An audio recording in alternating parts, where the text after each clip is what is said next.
Now, to continue to talk about why Israel wig shops tend to get the best hair, many American Jewish women are coming to Israel to buy their wigs. Why is that? They're going to Montag, they're going to other places in Jerusalem and elsewhere to get their wigs. Why don't they get their wigs in the US? Why are they trying to get Israeli wigs? This is part of the reason. What I'm trying to explain is that Israel tends to dominate the market for the best Slavic hair. And what we can do is start getting you some of that. Okay? So try us out.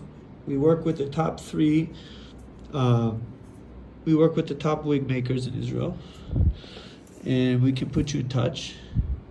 And you can get Israeli styled wigs and stand out from the masses. Get in touch. Bye-bye.